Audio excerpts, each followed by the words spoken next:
Hello नमस्कार दोस्तों study with Shashank दोस्तों आपका स्वागत है। दोस्तों आज हम लोग बात कर रहे हैं सीटेट के एग्ज़ाम 2020 के। दोस्तों सीटेट का एग्ज़ाम 2020 5 जुलाई को प्रस्तावित है। दोस्तों आज हम लोग बात करेंगे संस्कृत में बात करेंगे दोस्तों हम लोग व्याकरण की, ना कि दोस्तों पेडागॉजी की। दोस्तों संस्कृत में पेडागॉजी हम लोग अभी नहीं पढ़ेंगे, पेडागॉजी दोस्तों हम लोग बाद में पढ़ेंगे। संस्कृत व्याकरण हम लोग आज लोग शुरुआत से ही पढ़ेंगे। शुरुआत से पहला टॉपिक जो होगा वो दोस्तों ये पढ़ेंगे। दोस्तों वीडियो देखने से पहले आपसे ये कहना चाहूँगा दोस्तों, अगर आइए आपको वीडियो अच्छा लगे तो दोस्तों इस चैनल को सब्सक्राइब कीजिएगा, लाइक कीजिएगा तथा अपने दोस्तों के साथ शेयर कीजिएगा। चलिए दोस्तों अब हम लोग स्टार्ट करते हैं आज का पहला टॉपिक।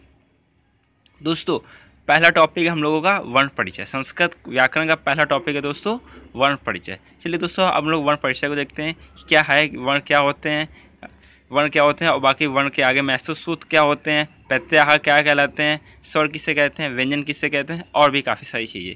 चलिए दोस्तों अब लोग स्टार्ट करते हैं। दोस्तों वर्ण क्या कहलाता है, वर्ण क्या चीज़ है, चलिए दोस्तों बात करते हैं। भाषा की सबसे छोटी इकाई, दोस्तों भाषा की सबसे छोटी इकाई दोस्तों ध्वनि कहलाती है और प्रत्येक ध्वनि के अलग अलग चिन्ह निर्धारित किए गए हैं। प्रत्येक ध्वनि के अलग अलग चिन्ह निर्धारित किए गए जिन्हें दोस्तों हम लोग क्या कहते हैं, जिन्हें हम लोग दोस्तों वर्ण कहते हैं, अर्थात ध्वनि को ही वर्ण कहते हैं। अर्थात दोस्तों ध्वनि को ही वर्ण कहते हैं। दोस्तों वर्ण समझ में आया। भाषा की सबसे छोटी इकाई ध्वनि कहलाती है और प्रत्येक ध्वनि के अलग अलग चिन्ह निर्धारित किए गए हैं जिन्हें हम लोग वर्ण कहते हैं। अर्थात दोस्तों ध्वनि को ही हम लोग वर्ण कहते हैं। अब दोस्तों हम संस्कृत वर्णमाला की बात करते हैं। दोस्तों संस्कृत वर्णमाला होती वो महर्षि पाणिनि के 14 महसूस सूत्र पर आधारित है। किस पर आधारित है? महर्षि पाणिनि के 14 महसूस सूत्र पर आधारित है। दोस्तों इन महसूस सूत्र को हम लोग शिव सूत्र भी कहते हैं। ये भगवान नटराज, जो भगवान शंकर जी हैं, भगवान उनको नटराज भी कहते हैं। भगवान शिव ने 14 बार डमरू बजाया था। भगवान शंकर ने 14 बार डमरू बजाया। इस प्रकार 14 शिव सूत्र प्रकट हुए। कितने प्रकट हुए दोस्तों? 14 शिव सूत्र प्रकट हुए। दोस्तों संस्कृत व्याकरण का जनक है, ये दोस्तों पेपर में डायरेक्ट पूछ लिया जाता है कि संस्कृत व्याकरण का जनक किसे माना जाता है। दोस्तों संस्कृत व्याकरण का जनक दोस्तों पाणिनि को माना जाता है। किसको माना जाता है दोस्तों? पाणिनि को। अब दोस्तों हम लोग बात करते हैं कि त्रिमुनि किन्हें कहा जाता है, जो पेपर में ऐसे डायरेक्ट पूछ लिया जाता है, यूपी टेट हो या फिर सीटेट हो, कि त्रिमुनि किसे कहा जाता है संस्कृत। दोस्तों पाणिनि, कात्यायन, पतंजलि को दोस्तों त्रिमुनि कहा जाता है। दोस्तों पाणिनि ने संस्कृत व्याकरण लिखी। पाणिनि ने दोस्तों क्या लिखी? संस्कृत व्याकरण। पाणिनि की रचना दोस्तों एक अष्टाध्यायी भी है, अष्टाध्यायी है जिसमें 8 अध्याय हैं और प्रत्येक अध्याय में 4 पाठ। दोस्तों ये रचनाएं हैं। इनका एक टॉपिक दोस्तों एक वीडियो अलग से बनाएंगे जिसमें सारे जितने पाणिनि, कात्यायन, पतंजलि और भी काफ़ी सारे लोग हैं जिनमें उनकी रचनाएँ हैं, उनका दोस्तों अलग से वीडियो बनाएंगे, फिर उनको डिस्कस करेंगे।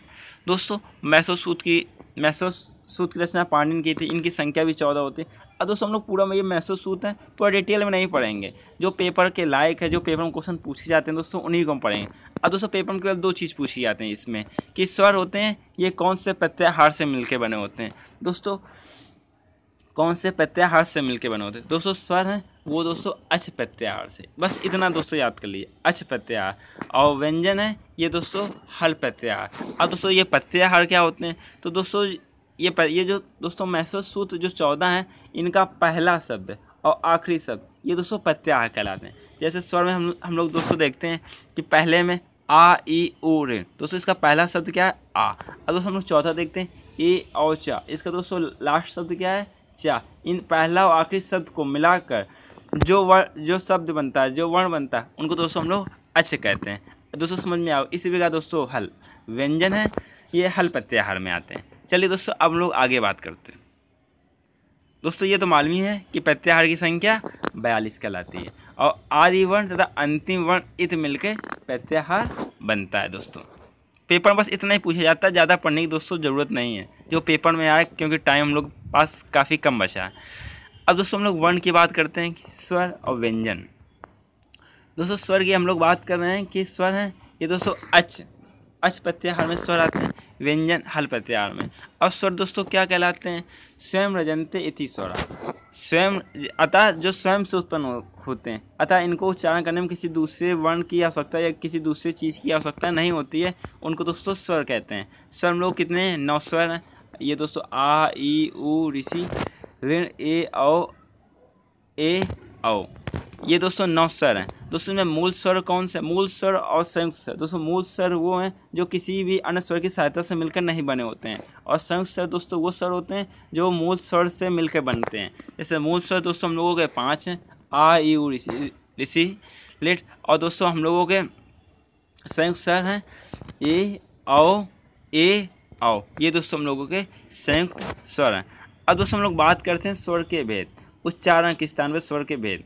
दोस्तों संस्कृत और हिंदी में भी दोस्तों 3 प्रकार के स्वर के भेद बताए गए हैं, और संस्कृत में भी दोस्तों 3 प्रकार के स्वर बताए गए हैं। ये दोस्तों संस्कृत में 3 प्रकार के स्वर के भेद बताए गए हैं, ये दोस्तों हिंदी में तीन प्रकार के स्वर के भेद बताए गए। अब दोस्तों हम लोग बात करते हैं पहला उदांत। उदांत क्या कहलाता है? दोस्तों इनके उच्चारण में एक मात्रा का समय लगे, मतलब एक मात्रा, जैसे आ ई उ, इसमें दोस्तों 2 मात्रा नहीं आ रहे हैं। अब दोस्तों हम लोग बात करते हैं अनुदात। दोस्तों इनके उच्चारण में 2 मात्रा का समय लगे, दोस्तों उनको हम लोग अनुदात कहते हैं। अब दोस्तों स्वारित या समाहार, दोस्तों इनके उच्चारण में 3 मात्रा का समय लगे, जैसे ओम। ये दोस्तों ये हिंदी का है। हिंदी में स्वर के भेद हस्व स्वर, दीर्घ स्वर, प्रलुप्त स्वर। दोस्तों हस्व स्वर इनमें कम समय लगता है, हस्व स्वर में दोस्तों कम समय लगता है, जैसे आ ई उ ऋषि। दीर्घ स्वर की हम लोग बात करते हैं, इसमें हस्व स्वर से 2 गुना समय लगता है। बड़ा आ होगा दोस्तों यहाँ पे, बड़ा ई, बड़ा उ ए ऋषि लेट। अब दोस्तों प्रलुप्त स्वर है, इनमें 3 गुना समय लगता है हस्व स्वर, जैसे ओम। चलिए दोस्तों अब हम लोग आगे बढ़ते हैं। अब दोस्तों हम लोग बात करते हैं व्यंजन की। दोस्तों व्यंजन क्या कहलाते हैं? अब दोस्तों हम लोग बात करते हैं व्यंजन की। दोस्तों व्यंजन है स्वरों की सहायता से उच्चारित वर्ण व्यंजन कहलाते हैं। व्यंजन क्या है? स्वरों की सहायता से उच्चारित वर्ण व्यंजन कहलाते हैं। अब दोस्तों स्पर्श व्यंजन, अंतस्थ व्यंजन, ऊष्म व्यंजन होते हैं। अब चलिए दोस्तों हम लोग स्पर्श व्यंजन की बात करते हैं।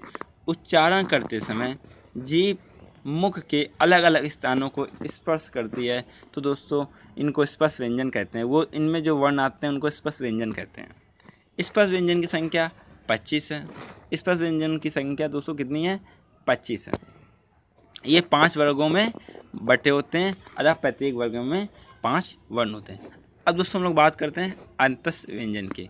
उच्चारण करते समय जीभ पूरी तरह से उच्चारण अवयवों को स्पर्श नहीं करती। दोस्तों क्या नहीं करते? उच्चारण करते समय जीभ पूरी तरह से उच्चारण अवयवों को स्पर्श नहीं करती है, अंतस्थ व्यंजन कहलाते हैं। जैसे अंतस्थ व्यंजन की संख्या 4 होती है, या रा ला वा, या रा ला वा। अब दोस्तों हम लोग बात करते हैं ऊष्म व्यंजन के। दोस्तों ऊष्म व्यंजन में क्या होता है? दोस्तों ये जो पढ़ा रहे हैं दोस्तों, आप इनके नोट्स बना के दोस्तों पढ़िए। नोट्स बना के पढ़ने से एक बार आप पढ़ेंगे, फिर लिखेंगे, एकदम कंठस्थ हो जाएंगे, और एग्ज़ाम में डायरेक्ट प्रश्न पूछ लिए जाते हैं। अब दोस्तों उस व्यंजन की हम लोग बात करते हैं। उस व्यंजन के समय, उच्चारण के समय मुख में हवा रगड़ खाकर गर्म होकर बाहर निकलती है। जैसे दोस्तों उस व्यंजन की संख्या 4 होती है। ये कौन कौन से वर्ण हैं?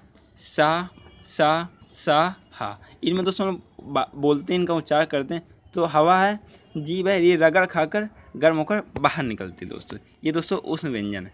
अब दोस्तों हम लोग बात करते हैं एक चाल की सहायता से अघोष, घोष, अल्पप्राण, महाप्राण की। दोस्तों अब हम लोग बात करते हैं। दोस्तों अघोष कौन कौन से वर्ण होते हैं? दोस्तों अब हम लोग अघोष की बात करते हैं। दोस्तों अघोष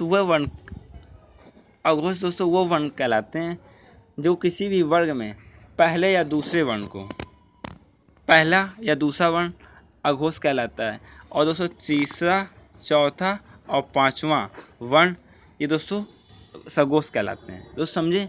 पहला दूसरा वर्ण अघोष, तीसरा चौथा 5वां वर्ण सघोष कहलाता है।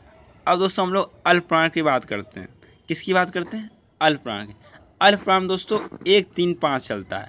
1, 3, 5। अल्पप्राण दोस्तों 1, 3, 5 चलता है। 1, 3, 5।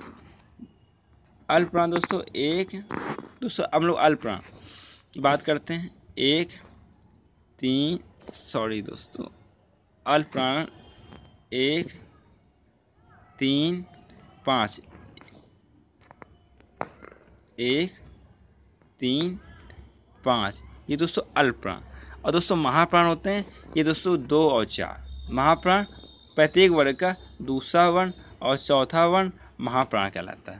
दोस्तों समझ में आया आपको कि अघोष क्या है, सघोष क्या है, अल्प प्राण क्या है, महाप्राण क्या है।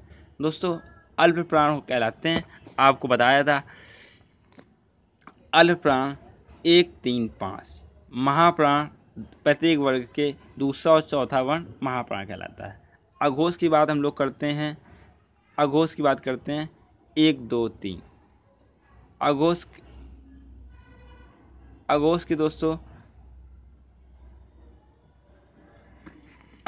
हम लोग बात कर ली थी।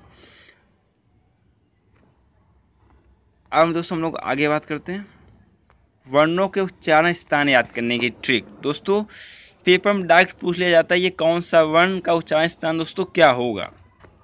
अब दोस्तों हम लोग बात करते हैं कंठा की। इनको दोस्तों एक फॉर्मूले की तरह याद कर लेना। अका विसर्गा कंठा, मतलब